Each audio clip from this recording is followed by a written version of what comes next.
수요 오전 찬양 기도회에 오신 동산의 모든 성도님들을 주님의 이름으로 사랑하고 축복합니다. 사람은 무엇인가 힘이 되어주는 것이 있어야 일을 잘 감당할 수 있습니다. 한 예로 연말 시상식을 통해 보면 그 모습을 잘 볼 수 있습니다. 수상자들은 수상소감을 통해서 이렇게 얘기합니다. 옆에서 도와주는 사람들이 있었기에 제가 이 상을 받을 수 있었던 것 같습니다. 수상의 영광을 저와 함께한 모든 사람들과 나누고 싶습니다. 라고 말입니다. 어느 누구도 아니에요. 저 혼자 잘했기 때문에 이 상을 수상할 수 있었습니다. 이 상은 온전히 제가 마땅히 가져야 할 상입니다. 라고 말하지 않습니다. 나 혼자가 아닌 내 옆에 있는 사람들이 있었기 때문에 할 수 있었다라고 그들은 말합니다. 오늘 본문 속 다윗도 이러한 고백을 하고 있습니다. 다윗은 전쟁에서 승리할 수 있었던 감사의 내용을 오늘 18편을 통해서 찬양하고 있습니다. 그런데 다윗은 자기가 전쟁에서 승리할 수 있었던 힘은 병사들이나 자기와 함께 했던 병사들이나 또한 무기들, 여러 조건들이 아니라 전쟁에서 내가 이길 수 있었던 힘은 바로 나의 하나님 여호와께만 달려 있다라고 고백했습니다. 즉 여호와께서 힘이 되어 주셨기에 전쟁에서 이길 수 있었다는 것을 오늘 찬양을 통해서, 오늘 시를 통해서 고백하고 있습니다. 다윗의 생애는 굉장히 모험적이었습니다. 그는 군사훈련도 받지 않은 상태에서 자기보다 훨씬 큰 골리앗과도 싸우기도 했고, 사울의 왕으로 인해서 이스라엘을 쫓겨나 피난민 신세로 블레셋으로 도망갔다가 자기 정체가 그때 들켰을 때 미친 사람처럼 문짝을 막 박박 긁으면서 수염에 침을 질질 흘리고 위기를 모면하기도 했습니다. 이처럼 하나님께서는 다윗을 때마다 일마다 도우셨습니다. 하나님께서 다윗을 도우셨던 이유는 그가 하나님을 의지하고 믿음으로 나아갔기 때문입니다. 그래서 다윗은 자신이 어떤 위기 가운데 있어도 하나님의 도우심을 믿었기에 어느 누구보다 대담하고 모험적인 삶을 살아갈 수가 있었습니다. 분명 우리는 누구나 다 아무 탈이 없는, 고난과 역경이 없는 편안한 삶을 살기 원합니다. 왜냐하면 어려운 일이 터지면 내 힘으로 해결해야 하는 것이 너무나도 버겁고, 그 일을 못할 것 같은데, 나 지금 이 일을 해결하지 못할 것 같은데 도대체 어떻게 하면 좋지? 라고 생각하면서 내가 아닌 다른 사람의 도움과 상황을 구해야 하기 때문입니다. 그래서 내 힘으로 할 수 없는 상황을 마주하는 것이 싫어서 내 삶은 그냥 평탄했으면 좋겠고 남들 사는 것처럼 그냥 평범하게 사는 것이 제일 내가 살고 싶어하는 꿈이고 희망이야 라는 고백들이 나이를 점점 들어가게 되면 하는 고백들인 것 같습니다. 그러나 정말 아이러니하게도 하나님의 능력이 나타낼 때는 다들 잘 알고 계시겠지만 편안할 때보다는 바로 어려운 가운데, 고난 가운데 있을 때입니다. 그래서 고난의 초점을 세상과 다르게 바라보면 주님의 자녀인 우리 모두는 어려운 일이 닥쳐도 두려워하지 않을 수 있는 은혜가 우리 가운데 있습니다. 주님께서 우리의 기도에 응답하셔서 선한 길로 인도하실 것이니까요. 다윗은 이러한 확신으로 1절을 고백했습니다. 1절의 말씀입니다. 나의 힘이 되신 여호와여, 내가 주를 사랑하나이다. 아멘. 다윗에게 있어서 하나님은 실제적인 힘이 되시는 분이었습니다. 즉 하나님은 성전에만 계시는 그런 개념적인 존재로서가 아니라 다윗이 어려울 때 자신을 실제적으로 도움을 줄 수 있는 분이 바로 하나님이었습니다.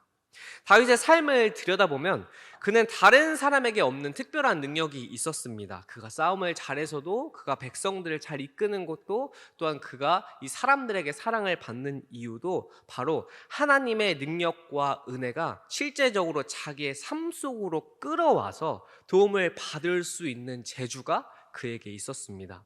이것은 보통의 재주가 아닙니다. 사실 이렇게 할 수가 없어서 문제이지, 만일 하나님을 나의 삶 속으로, 실제적인 삶 속으로 이렇게 끌어올 수만 있다면, 하나님은 당연히 전지전능하신 분이어서 우리가 끌어올 수는 없지만 하나님의 은혜와 도우심을 우리 삶으로 이렇게 끌어당길 수만 있다면 언제 어디서 무슨 일을 당하더라도 다윗과 같이 두려울 것이 없을 것입니다.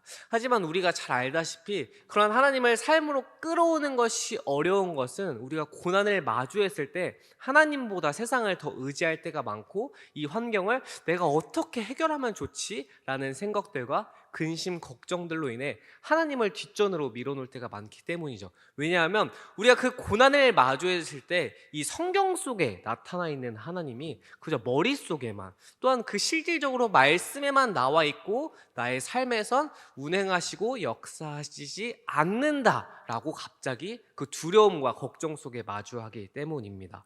그렇다면 우리가 어떻게 해야 이 다윗이 했었던 것처럼 하나님의 능력을 나의 도움으로, 나의 삶으로 실제적으로 이렇게 끌어올 수가 있을까요? 그 열쇠는 우리가 잘 알다시피 바로 하나님의 말씀 안에 있습니다.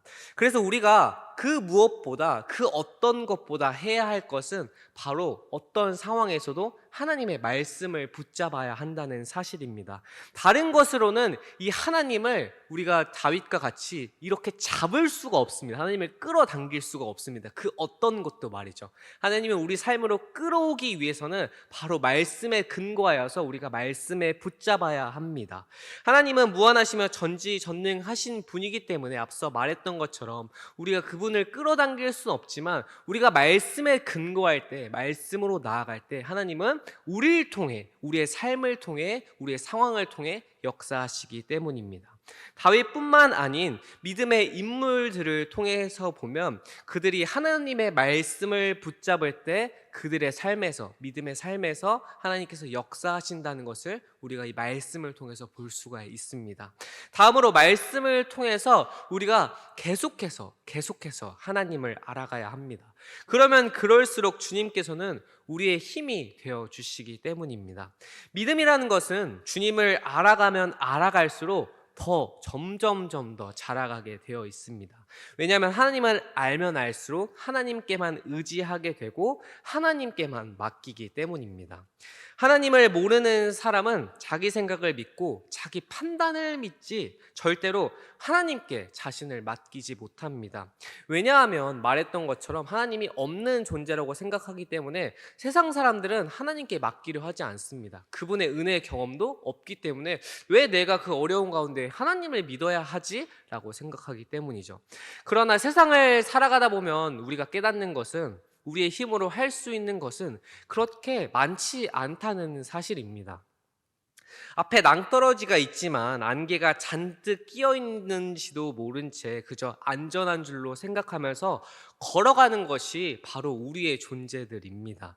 사람은 왜냐하면 미래를 볼 수 없기 때문입니다. 사람은 참 미래를 보고 싶어 해서 우리가 점을 치기도 하고 막 사주를 보기도 하고 내가 앞으로 당장 어떻게 될지를 궁금해하기 때문에, 모든 사람들은 그래서 다른 것들을 의지하고자 합니다. 그리고 내가 걸어가는 길이 또한 내가 믿는 것이 올바른 길이라고 생각을 하죠. 이처럼 사람들은 참으로 어리석은 존재이기 때문에 어떤 것들을 의지하고 싶어 하지만 그 해답은 하나님께 아니라 다른 것들을 찾으려고 하고, 또한 세상 사람들은 그 방법을 위해서 여러 가지를 찾으려고 하고 있죠. 그래서 이 사람들은 하나님이 아니라 다른 것에 의지하게 되면 낭떠러지에 떨어지기가 참으로 쉽습니다. 하나님께서 내 손을 잡아 안전한 길로 걸어갈 수 있도록 이끌어 주셔야만이 우리의 삶에 형통하게 되는 것이고, 우리의 삶에 직접 하나님을 끌어당겨 와서 하나님의 은혜로 나아갈 수 있는 것이죠. 그리고 또 중요한 것이, 바로 가장 중요한 것이 실제적으로 하나님을 믿는 것입니다. 이 말씀을 들으면, 아니 당연히 내가 하나님을 믿게 이 자리에 나와서 찬양 기도회를 드리는 것인데 너무 마땅한 소리 아니야? 라고 분명하실 수도 있을 것입니다. 앞서 제가 다윗의 특별한 능력, 재주라고 얘기했을 때 그는 하나님을 개념상의 존재로 생각하지 않는다라고 말씀드렸습니다. 고난과 어려움들이 내 삶을 흔들어 놓고 요동케 하지만 주님이 정말 존재하시기 때문에 날 이 고난 중에 절대 놓지 않으실 것이다 라는 믿음으로 하나님의 은혜와 형통함을 경험한 자가 바로 다윗이었습니다. 이처럼 우리가 어려운 일을 만났다라고 해서 너무 두려워하면 안 됩니다. 물론 앞에 있는 저도 마찬가지지만 우리는 연약한 존재이기에 어렵고 힘든 일을 당하면 두려움과 걱정이 생기는 것이 당연한 일이고 또한 그럴 수밖에 없는 존재입니다. 하지만 너무 많은 걱정과 두려움을 갖는 것은 하나님을 믿는 자세가 아닙니다. 두렵고 근심 걱정이 넘쳐날 때 해야 할 일이 바로 하나님의 음성, 즉 말씀에 귀를 기울여야 하는 것입니다. 그러면 도우시는 하나님의 손길, 즉 하나님을 우리의 삶으로 끌어당겨 올 수 있는 것이죠. 다윗에게는 하나님이 자기의 실제적인 능력 그 자체였습니다. 그래서 오늘 시의 첫 시작을 바로 오늘 설교 제목과 같이 나의 힘이 되신 여호와여 내가 주를 사랑하나이다 라고 고백하고 있는 것입니다. 다윗은 그걸 아주 잘 알았기에 언제나 하나님의 명령에 따라 더 과감하고 담대하게 전쟁에 나설 수 있었습니다. 그는 하나님의 말씀에 근거하여서 그분의 뜻을 따라갔습니다. 내가 주를 사랑한다 라는 이 뜻은 그 히브리어 원문과 구약 성경 전체를 통해서 살펴보면 내가 주님을 자랑한다 라고도 해석할 수 있습니다. 주님은 나에게 가장 소중한 분이시며 나의 보배가 되신다는 것을 자신의 삶으로 계속해서 자랑하며 나아간다는 것이죠. 사랑한다는 뜻이 말입니다. 사람마다 자기에게 가장 중요한 것들이 있습니다. 어떤 사람에게는 다니고 있는 좋은 직장과 연봉이 자랑일 수도 있고 또 어떤 사람에게는 내가 그 누구보다 공부를 잘하는 나의 자녀들과 손주들이 자랑일 수도 있고 또 어떤 사람에게는 오른 집값이나 또한 살고 있는 집 여러 가지 물질들이 자랑일 수도 있을 것입니다. 그러나 다윗에게는 바로 하나님만이 자랑이었습니다. 특히 위기와 어려움 속 자기를 도우시는 분이 바로 내 하나님이라는 사실을 그는 그 누구보다 기뻐했습니다. 아무래도 다윗은 군인이었기 때문에 하나님의 함께하심과 형통하심을 그 전쟁에서 많이 경험했던 것 같습니다. 그 사실을 다윗은 2절에서 고백하고 있습니다. 2절의 말씀입니다. 여호와는 나의 반석이시요 나의 요새시요 나를 건지시는 이시요 나의 하나님이시요 내가 그 안에 피할 나의 바위시요 나의 방패시요 나의 구원의 뿌리시요 나의 산성이시로다. 아멘. 다윗은 먼저 하나님을 반석이며 요새라고 찬양했습니다. 반석은 한자의 뜻을 보면 넓고 평평한 큰 돌이라는 뜻입니다. 그래서 우리도 흔히 반석이라고 하면 큰 돌, 아주 큰 돌을 생각합니다. 그런데 대체로 성경에서 말하는 반석은 험한 암벽으로 둘러싸인 곳을 말합니다. 제가 사진을 한 장 보여드릴 텐데요. 사진을 보시면 이렇게 다윗이 살던 이스라엘 지역에 이런 암벽 지역이 참 많았습니다. 이렇게 돌로 쌓여서 경사가 이렇게 가파르게 진 것을 성경에서는 암벽일 반석이라고 설명을 하고 있습니다. 다음 사진을 보시면 이 반석 위를 지나갈 때 이렇게 아래와 깎인 저런 공간들이 생기기 마련인데 이런 공간, 잘 보이지 않는 공간들이 있습니다. 다윗이 사울의 추격을 피할 때 이런 암벽 지역 아래 저렇게 그늘진 곳에서 사울의 군사들과 사울의 병사들이 저 위의 길을 지나갈 때 사울이 저 암벽에 이렇게 탁 붙어가지고 숨어 있었던 곳이 바로 반석, 오늘 성경에서 말하는 이 반석이라는 지역입니다. 이렇게 자신이 하나님의 나의 반석이라는 뜻은 내가 죽음을 당할 수 있었던 그 상황에서 저렇게 반석 밑에 피할 수 있는 공간을 주셨다는 것을 찬양하고 있습니다. 그리고 여호와를 요새라고 찬양하고 있는데 다음 사진을 보시면 저렇게 돌로 된 곳이 많았기 때문에 사람들이 뭐 그늘을 피하기 위해서 또한 뭐 어떤 것을 또 다른 지역을 가기 위해서 너무 뜨겁거나 밤에 잠시 자야 할 곳을 위해서 저렇게 동굴을 파 놓았는데 다윗이 말하고 있는 것이 바로 요새가 바로 저런 동굴과 같은 곳입니다. 돌이 많았기 때문에 돌을 깎아서 저런 동굴을 만들어 놓았던 것이었죠. 광야 같은 곳에서 지나기 위해서 사람들은 단단한 암벽 동굴을 파 놓았고 다윗이 주님이 나의 반석이시고 요새란 뜻은 내가 어떠한 어려운 상황 속에서도 저런 반석 같은 절벽 가운데서 내가 피할 곳을 만들어 주시고, 또는 동굴을 통해서 전쟁을 할 때, 사울을 통해 피할 때에 나의 목숨을 구원해 주시고 피할 곳을 마련해 주신 분이 바로 나의 하나님이시다라고 이렇게 2절을 통해서 고백을 하고 있는 것이었습니다. 이처럼 다윗이 이렇게 하나님께 나의 반석, 즉 암벽들 가운데서 피할 수 있는 공간을 허락해 주시고 동굴을 통해 피신할 수 있도록 나를 건지시는 이가 하나님이라고 가장 먼저 찬양한 것이었죠. 그리고 다윗은 이어서 하나님을 바위와 방패라고 고백하고 있습니다. 반석과 요새, 바위와 방패는 수비와 방어의 개념입니다. 우리가 싸울 때 내가 공격을 할 때도 있고 내가 또 수비할 때도 있지 않습니까? 이렇게 다윗의 개념들은 자꾸 수비의 개념들만을 얘기하고 있습니다. 하나님이 나의 반석이시고 요새시고, 나의 바위가 아까 우리가 생각했던 반석, 큰 돌이라고 생각해 주시면 되고, 방패는 우리가 공격할 때 이렇게 막는 무기잖아요. 그래서 방패, 이렇게 하나님을 자신을 보호해 주시는 수비의 개념으로서 설명을 하고 있습니다. 즉 그 안에 숨어 있거나 피하기만 한다면 어려움을 피할 수 있다는 것을 얘기하고 있죠. 그런데 하나님께 온전히 피할 때 이렇게 다윗의 고백처럼 우리의 삶을, 우리 안전을 지켜주시기도 하지만 앞으로 나아갈 수 있는 힘과 능력을 더해 주시기도 합니다. 여기서 이어서 다윗은 하나님을 구원의 뿔이라고 찬양을 하고 있습니다. 2절에 보시면 여기서 뿔은 힘과 능력을 상징합니다. 즉 하나님께서 나를 믿음으로 승리케 하실 것이다. 즉 내가 하나님께만 피하 있으면 하나님이 나를 보호하시고, 또한 내가 믿음으로 나아갈 수 있게 믿음의 길을 승리케 하실 분이 바로 그 하나님, 구원의 뿔을 통하여서 나를 승리케 하실 분이 바로 하나님이시다 라고 고백을 하고 있는 것이죠. 다윗은 나의 힘이 되신 하나님을 찬양하고, 또 주님께서 나를 어떻게 지키시고 보호하시는지 아주 상세하게 설명하며 내가 여호와를 사랑할 수밖에 없음을 고백했습니다. 그런데 갑자기 4절에서 보면 분위기가 심각해지고 위기감이 고조되고 있습니다. 4절, 5절의 말씀입니다. 사망의 줄이 나를 얽고 불의의 창수가 나를 두렵게 하였으며 스올의 줄이 나를 두르고 사망의 올무가 내게 이르렀도다. 사람이 살면서 가장 두려움을 많이 느낄 때가, 또한 가장 걱정을 많이 할 때가 과연 언제일까요? 바로 다윗의 고백처럼 죽음을 앞둔 상황일 것입니다. 죽음이 두려운 이유는 우리가 단 한 번도 경험해보지 못했고, 또한 그 죽음 이후의 삶을 살아있는 사람들에게 들을 수 없기 때문일 것입니다.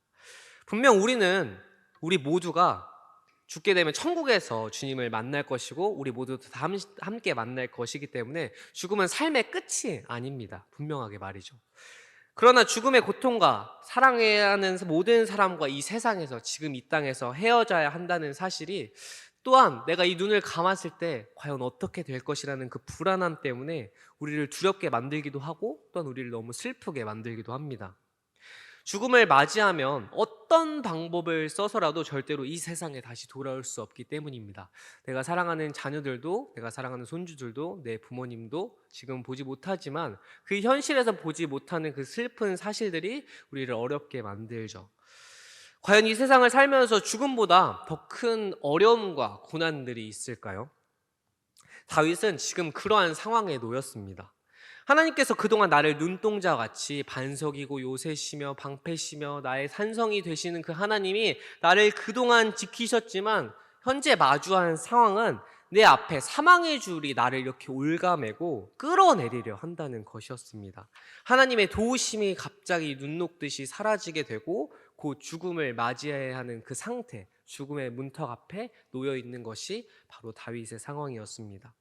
내가 아무것도 할 수 없이 그저 고난과 역경을 온전히 마주해야 하는 그런 상황을 우리는 겪게 되면 우리는 그동안 주님이 우리에게 주셨던 은혜를 잃어버릴 때가 있습니다.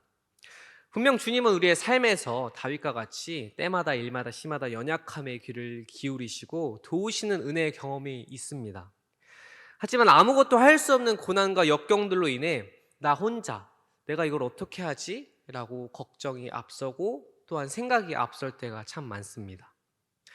분명 삶을 살아내다 보면 다윗의 고백처럼 하나님만이 나의 반석이시고 나의 요새시며 나의 방패처럼 나를 지키시고 또한 구원의 뿔처럼 나를 믿음의 길로서 나아가게 한다는 사실을 너무나도 잘 알지만 갑자기 반석이 무너지고 요새와 같은 동굴이 무너져 방패와 뚫려버리는 것 같은 너무나도 어려운 상황을 마주할 때가 분명히 있습니다.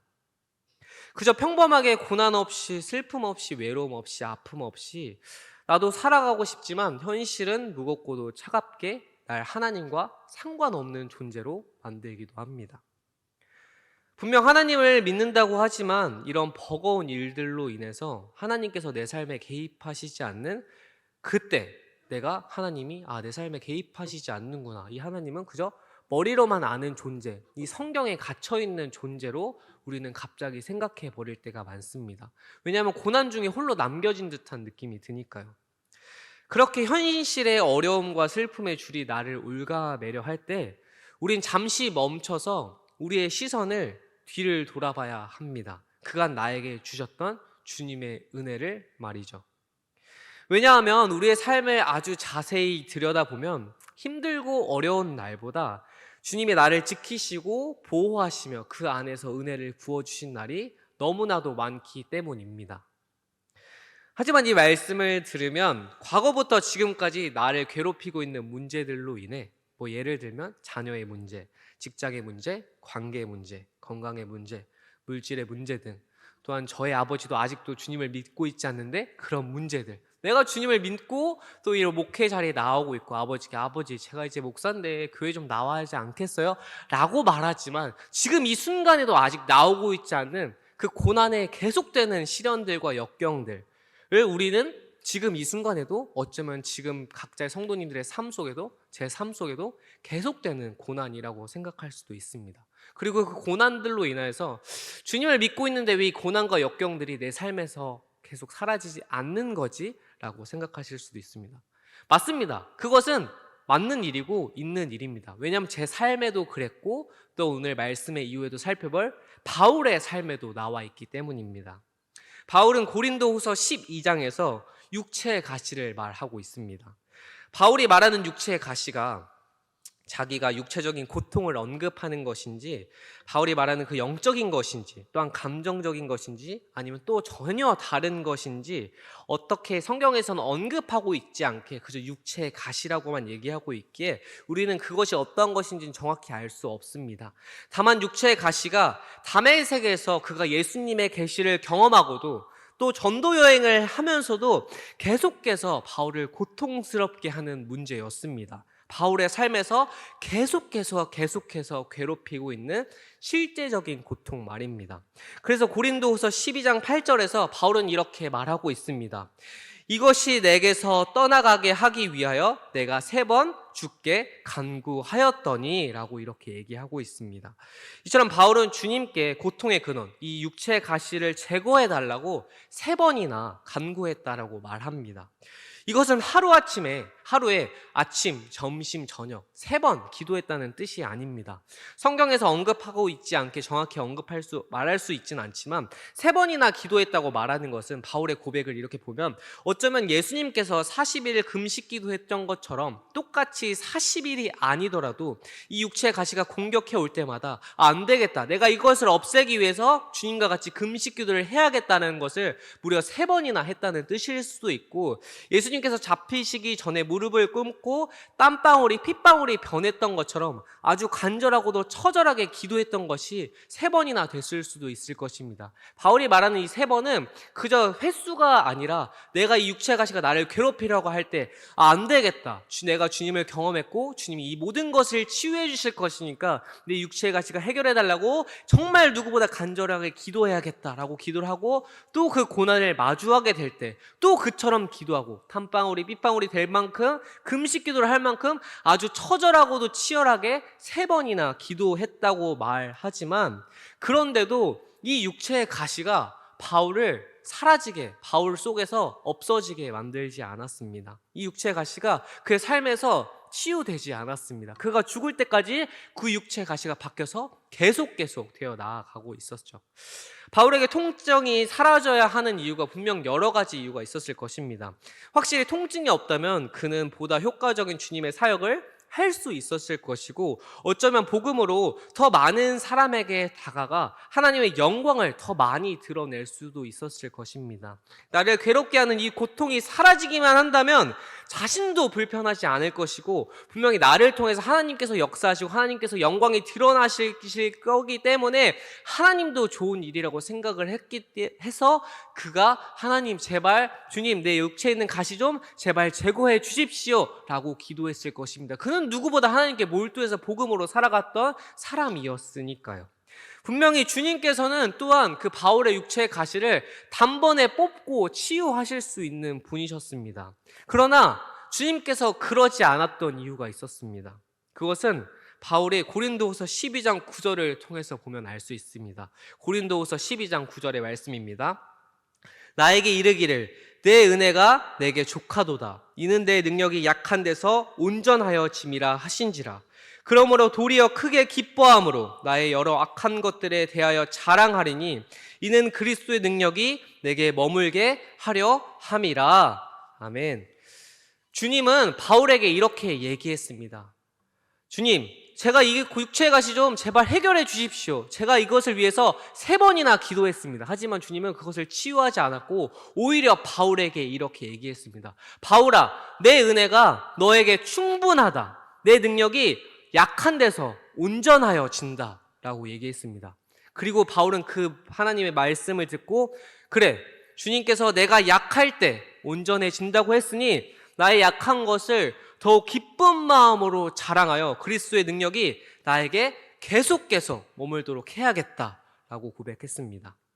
이처럼 주님께서는 고난을 통해 바울의 성품을 아름답게 가꾸어 그의 교만을 막고 주님만을 의지하도록 해서 하나님의 영광이 자신의 삶에 계속해서 드러나게 하셨습니다. 그는 누구보다 똑똑한 사람이었기 때문에 이 육체의 가시가 제거된다면 다시 죄악의 본성이 남아있어서 예전처럼 그 교만한 삶을 살 수 있었을 것이라고 생각했습니다. 그리고 주님께서도 그걸 얘기하였죠. 그래서 주님께서 나의 교만을 꺾기 위하여 내가 어떠한 상황에서도 다른 것이 아니라 주님만을 의지하라고, 이 로만 시민권으로 내 목숨을 연명하려는 것이 아니라 내가 어떠한 상황 속에서도 주님을 의지해야 하는구나, 주님께 의지하라는 그 메시지로 나에게 육체의 가시를 남겨놓았고, 이걸 통해서 하나님께서 내 삶의 기도를 받으시고 나를 통해서 역사하시기 원하시는구나 라는 주님의 음성을 깨닫고 나아갔던 것입니다.